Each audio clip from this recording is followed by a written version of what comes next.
महाराज आजच्या कार्यक्रमाला अध्यक्ष म्हणून लाभलेले आपले सदानंदजी हिलवे सर आणि प्रमुख पाहुणे म्हणून लाभलेले पुणे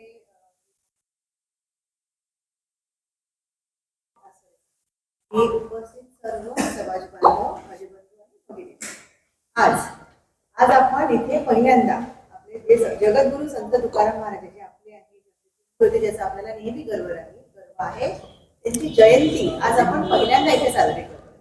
आपणच नाही तर पूर्ण आपल्या महाराष्ट्रात आपण आतापर्यंत जी माहिती ऐकतो सगळं ते कुठेतरी दडवून ठेवली, कुठेतरी लपवून ठेवली, त्याच्यामुळे आपलं त्यांचं खरं अस्तित्व आहे ते आपल्यासमोर आता हळूहळू पुढे होत आहे. त्यांचं जे आता म्हटले की 3दा त्यांचं मरण झालंय, तर त्यांचा जो मृत्यू आहे नेहमी आपण 20 साजरी करतो, तेव्हा आपण साजरी होते आहे. कारण की आताच बाबरे सर्वांनी वगैरे जे वातावरणात खूप छान त्यांचे विचार आपल्याला आपल्यासमोर मांडले, खरंच आपल्याला आज त्या म्हणजे जयंती साजरी करतो आणि खूप छान वाटतंय. म्हणजे वातावरण एकदम प्रफुल्लित झालं, कारण नेहमी आपण 20 साजरी करायचो आणि आता या वर्षापासून दरवर्षी आपण जयंती साजरी करूया. परत त्यांचं जे शासकीय याच्यात नाव नाही त्याबद्दल पण आपण त्यांचा पूर्ण प्रयत्न करूया. आणि आपण इथे आपल्याला त्यांचे जे 4.5 अधिक जास्त अभंग आहे, तर आपल्याला ते प्रत्येक गाणं प्रत्येक ओव्यांमधून त्यांनी सगळ्यांना मुखोद्गत म्हणजे दैनंदिन वाटचालीमधून त्यांनी जे अभंग लिहिलेले होते त्यांचे अभंग ते पाण्यात विसर्जित केल्यानंतर पण कधी ते सगळ्यांना मुखोद्गत होते.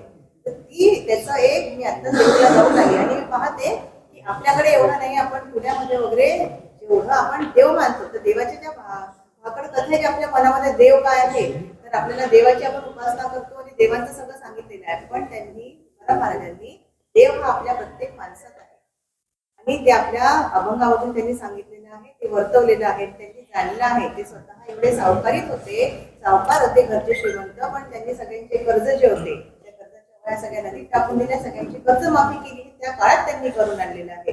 जसं शिवाजी महाराज जेव्हा ते 22 वर्षाचे होते तेव्हा शिवाजी महाराजांचा जन्म झाला, तर शिवाजी महाराजांची गोष्ट आपले तुकाराम महाराज होते, पण ते सांगितले जात नाही की नाही. तर असं पुष्कळशा गोष्टी दाबून लपवून ठेवलेल्या आहेत. आणि आजही आपण जर इथे देहूला पाहिलं तर बीजचा जो कार्यक्रम असतो तो एवढा जोरदार की जेवढं तुम्ही आपण इकडे देवाचं जेव्हा देवळात वगैरे जेवढं करतो त्याच्यापेक्षा जास्त मोठ्या प्रमाणात देहूला एक गाथा मंदिर पण खूप मोठं बांधलेलं आहे. तिथे त्यांचे जेवढे अभंग होते 4,500 अधिक त्या ओव्या ते अभंग प्रत्येक भिंतीवर छान लिहिलेले आहे. सुंदर गाथा मंदिर तिथे बांधलेलं आहे. आणि देहूला आपल्या बीजेच्या प्रोग्रामला तिथे एक झाड आहे.